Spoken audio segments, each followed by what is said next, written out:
సంఖ్యాకాండము 29వ అధ్యాయము. బూరలూదే పండగ. 7ో నెల మొదటి రోజు మీరు పరిశుద్ధ సమాజంగా సమావేశం కావాలి. ఆ రోజు మీ జీవనోపాధి కోసం ఏ పనీ చేయకూడదు. అది మీరు బాకానాదం చేసే రోజు.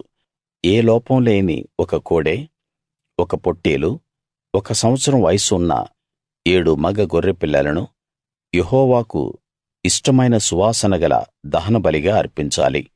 వాటి పద్ధతి ప్రకారం దహనబలిని, దాని నైవేద్యాన్ని, వాటి పానార్పణలు అర్పించాలి.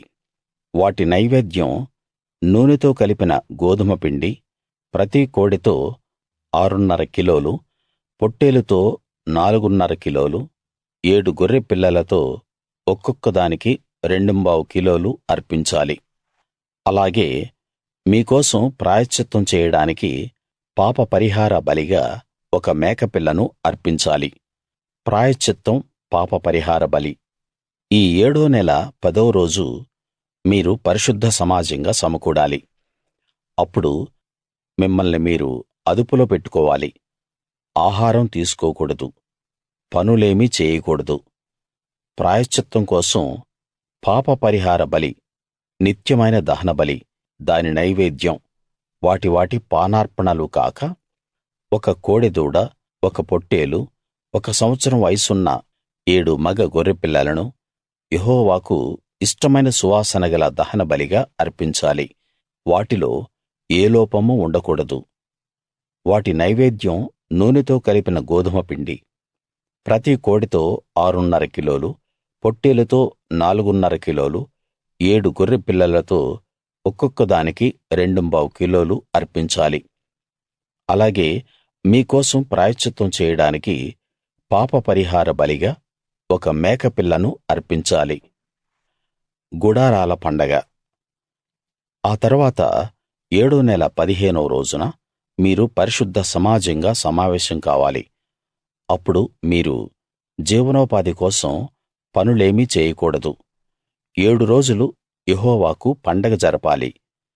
దహనబలి, దాని నైవేద్యం, దాని పానార్పణ కాకుండా యెహోవాకు ఇష్టమైన సువాసన గల దహనబలిగా 13 కోడెలు, 2 పొట్టేళ్లు, 1 సంవత్సరం వయసున్న 14 గొర్రె పిల్లలను అర్పించాలి. వాటిలో ఏ లోపమూ ఉండకూడదు.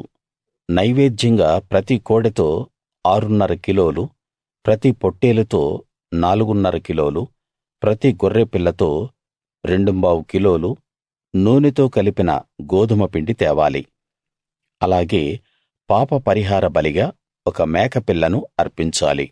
2ో రోజు దహనబలి, దాని నైవేద్యం, వాటి పానార్పణలు కాక ఏ లోపం లేని 12 కోడెలను, 2 పొట్టేళ్లను, 1 సంవత్సరం వయసున్న 14 గొర్రె పిల్లలను, వాటి లెక్క ప్రకారం వాటి నైవేద్యం, పానార్పణలతో పాటు పాప పరిహార బలిగా 1 మేకపిల్లను అర్పించాలి. 3ో రోజు నిత్యమైన దహనబలి, దాని నైవేద్యం, దాని పానార్పణలు కాక ఏ లోపం లేని 11 కోడెలను, 2 పొట్టేళ్లను, 1 సంవత్సరం వయసున్న 14 గొర్రె పిల్లలను, వాటి లెక్క ప్రకారం వాటి నైవేద్యం, పానార్పణలను, పాప పరిహార బలిగా 1 మేకపిల్లను అర్పించాలి. 4వ రోజు నిత్యమైన దహనబలి, దాని నైవేద్యం, పానార్పణ కాక ఏ లోపం లేని 10 కోడెలను, 2 పొట్టేళ్లను, 1 సంవత్సరం వయసున్న 14 గొర్రె పిల్లలను, వాటి లెక్క ప్రకారం వాటి నైవేద్యం, పానార్పణలను, పాప పరిహార బలిగా 1 మేకపిల్లను అర్పించాలి. 5వ రోజు నిత్యమైన దహనబలి, దాని నైవేద్యం, పానార్పణ కాక ఏ లోపం లేని 9 కోడెలను, 2 పొట్టేళ్లను, 1 సంవత్సరం వయసున్న 14 గొర్రె పిల్లలను, వాటి లెక్క ప్రకారం వాటి నైవేద్యం, పానార్పణను, అలాగే పాప పరిహార బలిగా 1 మేకపిల్లను అర్పించాలి. 6వ రోజు నిత్యమైన దహనబలి, దాని నైవేద్యం, పానార్పణ కాక ఏ లోపం లేని 8 కోడెలను, 2 పొట్టేళ్లను, 1 సంవత్సరం వయసున్న 14 గొర్రె పిల్లలను వాటి లెక్క ప్రకారం వాటి నైవేద్యం, పానార్పణను, పాప పరిహార బలిగా 1 మేకపిల్లను అర్పించాలి.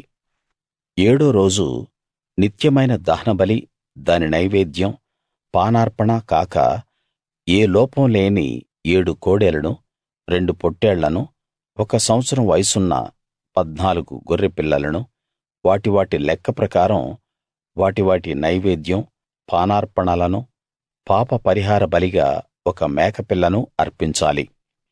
8వ రోజు మీకు ప్రత్యేకమైన రోజు.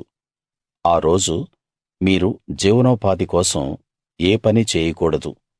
ఆ రోజు నిత్యమైన దహనబలి, దాని నైవేద్యం, పానార్పణ కాక మీరు యెహోవాకు ఇష్టమైన సువాసన గల దహనబలిగా ఏ లోపం లేని నిర్దోషమైన 1 కోడెను, 1 పొట్టేలును, 1 సంవత్సరం వయసున్న 7 గొర్రె పిల్లలను వాటి లెక్క ప్రకారం వాటితో వాటి నైవేద్యం, పానార్పణను, పాప పరిహార బలిగా 1 మేకపిల్లను అర్పించాలి. మీ మొక్కుబళ్ళు, మీ స్వేచ్ఛార్పణలు, మీ దహనబలులు, మీ నైవేద్యాలు, మీ పానార్పణలు, మీ సమాధాన బలులు కాక వీటిని నియమిత సమయాల్లో యెహోవాకు అర్పించాలి. యెహోవా తనకు ఆజ్ఞాపించిన దాన్నంతా మోషే ఇశ్రాయేలీయులతో పూర్తిగా వివరించాడు.